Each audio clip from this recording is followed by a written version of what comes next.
그 사람들이 정치는 생물이다 이렇게 얘기들 합니다. 저는 변화무쌍하다라고 하는 그런 의미로 했을 생물이다는 말을 저는 다른 말로 표현을 하고 싶습니다. 생물은 수명이 있다라는 말하고 똑같습니다. 다른 말로 말해서 정당과 정치인과 또 그 시대의 정치적인 시대 과제는 수명이 있어서 끝나면 뒷전으로 물러나고 또 새로운 정치인, 새로운 정당, 새로운 정치 과제가 도출이 된다, 또 돼야 한다. 이런 말씀을 드리고 싶습니다. 예를 들어서 우리가 독립이 필요할 때 정말 독립운동가들의 주체 세력들이 독립이라고 하는 시대 과제에 몰두했었습니다. 좀 더 거슬러 올라가면 동아경명을 포함해서 또 우리 갑신, 정변, 또 갑오경장 그 밖에 많은 그런 걸 통해서 사실 오랫동안 내려왔던 군주제를 타파를 하고 사실상의 공화정을 목표로 많은 또 시대 과제와 그걸 또 추진해가는 그러한 정치 세력들이 있었습니다. 그러나 독립이 되고 나서 독립운동 하신 분들이 정치를 하셨고 그분들이 건국까지, 독립에서 건국까지를 참 잘해 주셨습니다. 만일에 김일성이가 요구했었던 공산주의, 사회주의로 남한까지 같이 그런 식으로 됐더라면 지금 우리가 이런 풍요와 자유를 누릴 수 있었겠습니까? 그래서 그때 독립운동 했던 분들과 건국을 했던 분들께서는 독립도 잘하셨고 자유민주주의 국가로 건국도 많은 난관을 뿌리치고 잘해 주셨습니다. 또 독립이 되고 건국이 된 뒤에 이제 국민들은 정말 최우선 과제가 배고픔을 해결하는 것이었습니다. 빈곤을 해결하는 것이었습니다. 그래서 산업화를 통해서 정말 피눈물 나는 또 피땀을 흘려가면서 우리 선배들은 그러한 정치를 했었고 또 그 산업화에 모두가 다 주역이 돼서 국민들이 주역이 돼서 배고픔을 해결하고 빈곤을 해결하고 이제 부강한 산업화된 국가를 잘 만들었습니다. 그 뒤에는 또 어떻게 했습니까? 이제 배가 부르고 넉넉하고 풍요를 누리게 되니까 이제 우리 사람답게 살고 싶다라고 하는 모두의 욕구를 충족시키기 위해서 또 훌륭한 지도자들이 나와서 민주화 운동을 했었고 그리고 또 그 민주화도 아주 잘 성공적으로 이룩돼서 이제 산업화와 민주화까지 다 이루었습니다. 72년 동안 우리는 그 짧은 기간 동안에 전 세계가 몇백 년 걸쳐서 이루지 못한 일들을 이루어냈습니다. 놀라운 것은 이렇게 어마어마한 독립운동과 건국 세력들도 자기 역할이 끝나니까 역사의 뒷전으로 물러났고 또 이렇게 풍요를 가져왔었던 산업화 세력들도 자기들의 시대적 사명을 다 하고 나서는 또다시 역사의 뒤안길로 기꺼이 물러났습니다. 동교동, 상교동교를 포함한 그 많은 헌신과 희생을 하면서 민주화를 일으켰던 세력들조차도 천년, 만년 갈 것 같았었지만 그분들 역시 역사의 한 페이지를 넘기면서 그 페이지와 함께 또 뒷전으로 조용하게 물러나 줬습니다. 근데 어느 순간부터 우리는 시대적 과제가 뭐지? 그런데 그 시대적 과제를 제대로 얘기를 못하고 있습니다.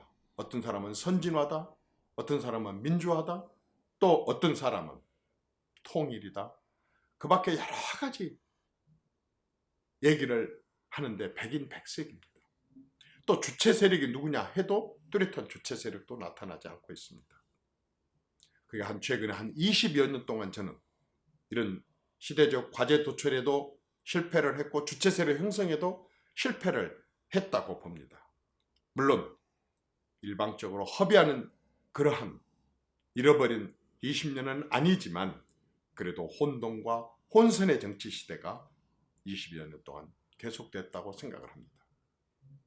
한마디로 앞선 그 화려하고 어마어마한 시대적 과제를 달성했던 그런 정치 주체 세력들도 정당과 정치인들과 그 과제들이 다 수명을 다하고 역사의 뒤안길로 물러났는데, 최근에 지금 계속되고 있는 이 20여 년 동안은 그러한 선배들의 만큼의 역할을 못하면서도 아직도 계속되고 있다는 게 문제입니다. 저는 수명을 다했다고 봅니다. 지금의 5개 정당, 그리고 나를 포함한 지금의 정치인들, 이제 저는 시대적 수명을, 정치적 수명을 다 했다고 봅니다. 이제 새로운 정치 세력이 등장해야 됩니다. 새로운 시대 과제가 나와야 됩니다. 그게 우리 정치의 지금 이 시점에서 국민과 정치인들이 해야 될 가장 큰 책무라고 봅니다. 21대 국회의원 선거가 21세기 들어서 내년에 실시됩니다. 이제는 새로운 정치 세력이 형성돼야 됩니다. 20대도 20명 이상이 나와야 됩니다. 20대, 30대 합해서 40대 이하가 저는 적어도 180명 정도 나와야 된다고 생각합니다. 40대, 50대, 60대, 70대, 80대까지 120명으로 충분합니다. 뿐만 아니라 지금같이 몇몇 분야가 아닌 정말 다양한 분야의 현장 경험이 있는 전문가들, 그리고 젊은 사람들 그룹들이 대거 진출해야 된다고 생각을 합니다. 이게 시대적 과제고 사명입니다. 이 사람들이 모여서 이제 제대로 된 시대적 과제인 대한민국의 미래에 대해서 함께 논의하고 얘기를 나누는 이 시대 과제 해결에 앞장서야 된다고 봅니다. 미래는 그저 30년, 50년 뒤의 얘기가 아닙니다. 지금 당장 우리 자식들, 미래 세대들이 겪고 있는 현재의 고통과 현재의 문제가 바로 미래입니다. 내가 결혼을 해야 될지 말아야 될지, 결혼하면 내 부인과 자식들을 제대로 먹여 살릴 수 있을지, 그리고 자녀들을 제대로 교육을 시킬 수 있을지, 그리고 내가 다니는 직장이 계속 존속할 수 있을지, 직장에 들어갈 수 있을지, 이러한 부분들이 우리가 함께 해결해야 될 지금 정말 고실업 시대, 저출산 시대, 고령화 시대, 그리고 눈을 깜빡만 해도 변하는 세계 산업화의 급변화 시대, 산업 구조가 급변하고 있지 않습니까? 이런 시대에 대비하는 일에 매달려도 정치권이 시간이 부족한 판인데, 전부 과거에만 매달려서 정확히 알지도 못하는 그런 일을 가지고 우리가 이렇게 싸우고 시간을 허비해서는 안 된다고 봅니다. 이제 정말 정당에, 정치인에게 시대 과제에 수명이 있다고 한다면 지금 현재 우리가 겪고 있는 이러한 시대 과제와 정치인과 정당은 수명을 다했다고 보고 새로운 정치를 시작해야 된다고 봅니다. 그래서 국민들이 해외에서 다른 많은 나라가 바라듯이 기존 정치권에 대한 실망과 피곤증과, 그리고 확 바뀌었으면 좋겠다고 하는 열망과 그런 여망이 이번 총선에서 꼭 반영이 돼야 된다고 생각합니다. 제가 전국에 102개 시군구를 시외버스를 타고 다녀봤습니다. 일반인들을 무수하게 만나봤습니다. 이 사람들이 생각하는 정치와 현직 정치인들이 생각하는 정치는 물과 기름만큼 차이가 있었습니다. 이제 국민들이 원하는 정치를 해야 하지 않겠습니까?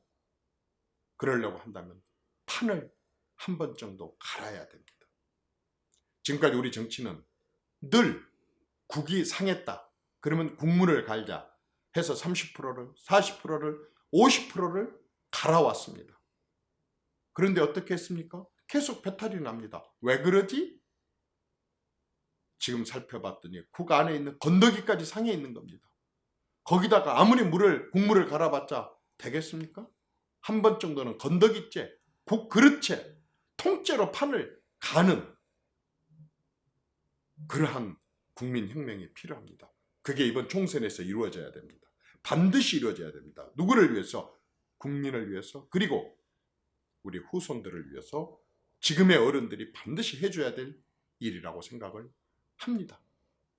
물갈이 말고 판갈이,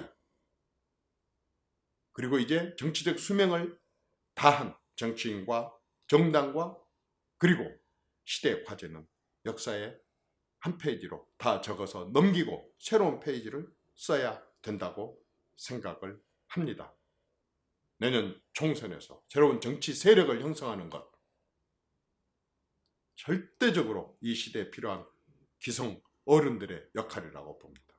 고맙습니다.